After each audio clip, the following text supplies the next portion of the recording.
Бишкек шаарындагы Жалгичи районунда 3 баланы чала-жан кылып сабады делген негизги шектүүнүн милицияда иштеген тууганы майор Казыбек Бапышев кызматынан алынды. Бул тууралуу Ички иштер министрлигинин маалымат кызматы билдирди. Ага ылайык учурда министрликте адамдардын катуу сабалышы боюнча ички кызматтык иликтөө жүрүүдө. Аталган факты кылмыштар менен жоруктардын бирдиктүү реестрине каттоого алынган. Сотко чейинки тергөө башталды. Бишкек шаарында жеңил унаа электр карагайын сүзгөндүгүн жол кыймылынын коопсуздугун камсыздоо башкармалыгы билдирди. Кечээ болжол менен саат 2:30 чамасында Мазда үлгүсүндөгү унаа Анкара көчөсүндө чыгыштан батыш тарапка бара жатып электр карагайын сүзгөн. Жол кырсыгына кабылган унаанын айдоочусу жана жүргүнчү ооруканага жеткирилген. Чогултулган материалдар текшерүү иштерин жүргүзүү үчүн тиешелүү органдарга өткөрүлүп берилди.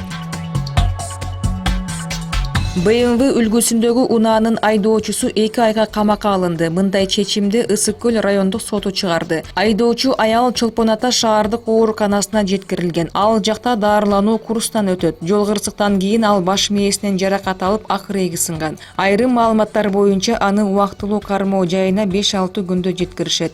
Ысык көл облустук ички иштер башкармалыгынын маалыматына караганда 30 августта Сары Камыш айылы менен Балыкчы шаарынын ортосунда кырсыкка кабылган BMW үлгүсүндөгү унааны айдап бара жаткан айым мас абалында болгон. Кырсыктан кийин ал медициналык күбөлөндүрүүдөн өтүп, мас абалда экендиги аныкталган.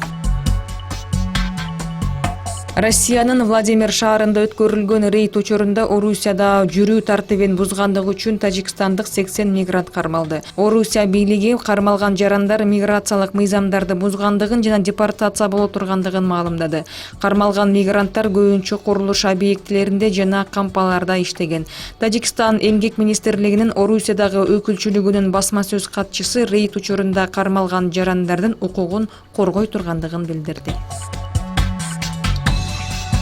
Американын Флорида жана Түштүк Каролина штаттарында өзгөчө кырдаал жарыяланды. Буга Багам аралдарын талкалаган катуу бороондун жакындагандыгы себеп болду.